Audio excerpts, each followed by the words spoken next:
Hey, everybody, this is the Full Vantage podcast, and this is my attempt to document and share the lessons I've learned and am learning as I help build community and culture from scratch that will make an impact that lasts forever. This is the Full Vantage podcast. Here is how I lost my best friend. And before we even get to the how, because I think this is really important for all of us if we are trying to build relationships that last forever. And if we're trying to build relationships that make a meaningful impact, we need to be able to reflect on relationships that we've lost and why we lost them. And really check the stats on, like, is it my fault? Is it their fault? Is it our fault? And we just need to really understand what went down so that we can get better. Because the difference between being bitter and getting better is one letter. So it could be the smallest thing that's holding you back because you are living in bitterness instead of getting better and moving forward into who you could become if you reflect on who you've been. So this is crazy because me and this guy, we became best friends. We became best friends because of vision. We became best friends because of our relationship with the Lord. We became best friends. We would talk all the time on the phone. We would encourage each other. We would set dreams. We would set aspirations. We were learning from each other. And what happened is we became best friends because of where we were going with our lives.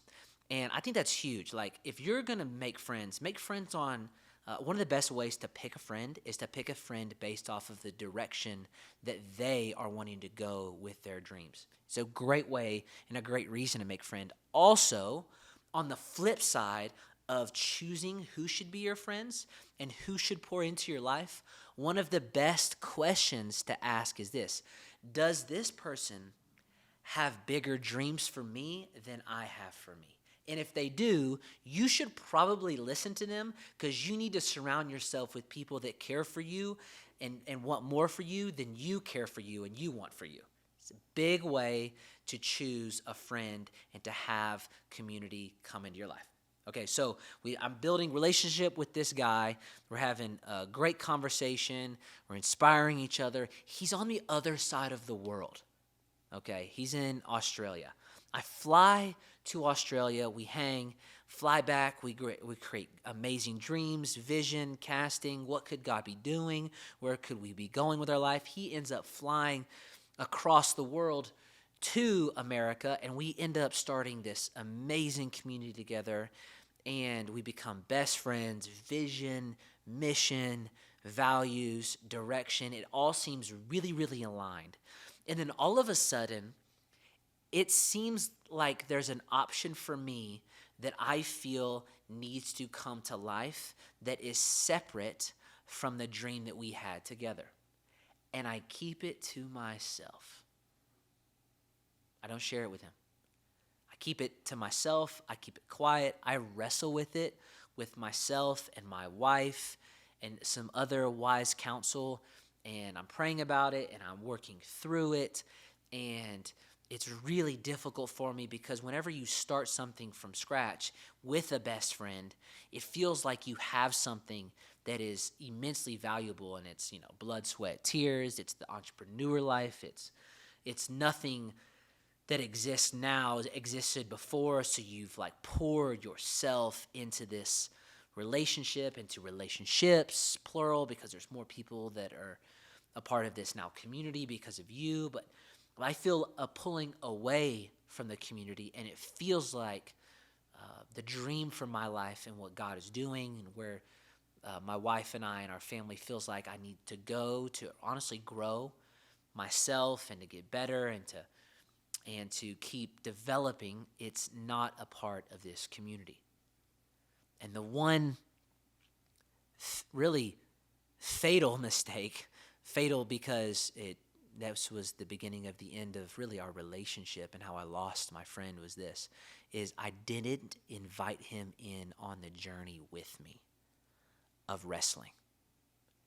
And I think if you genuinely have a best friend or you want one, the way that you get them or figure out if they are a best friend is if they will wrestle with what you're wrestling with together with you. Straight up, tag team, WWE style. You need them coming from the top rope. You've got to be going low. Like, you just need to work on the thing together. Work on this idea, work on the issue, work on the problem together. And if you're looking for a meaningful relationship, wrestling is a way to see if you have a meaningful relationship with. Not necessarily with each other, except that is another part of it, but together against the thing that we're trying to accomplish, the idea we're trying to solve for, the problem we're trying to solve for, the idea we're trying to see come to life. Relationships and community is not it's not a sport where there's just spectators. Community and best friends and having real relationships is not a spectator sport. You have to be in the game, and you have to play the sport, you have to play life together. And this is something that I was struggling with because I did not want to let him down. But if you have a real friend and if you have a real relationship, you're not letting them down if you ever get them involved. You let them down when you don't let them in. You let the people that care most about you down when you don't let them in to what's actually going on in your heart, in your mind, and in your life. So who comes to mind right now? Is it your mom? Is it your dad? Is it your brother? Is it your sister? Is it a person that you're close to? Is it a dating relationship? Is it somebody that you want to marry? Is it just a friend? Is it a best friend? It's amazing to me the types of things that we carry that are very, very heavy, both big dreams and then on the flip side, heavy, heavy problems.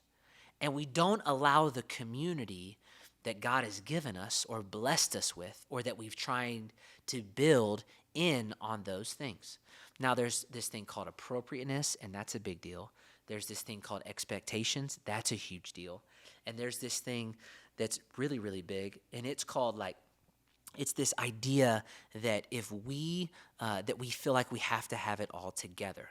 So from expectations to appropriateness, and at the end of the day, the big thing is direction.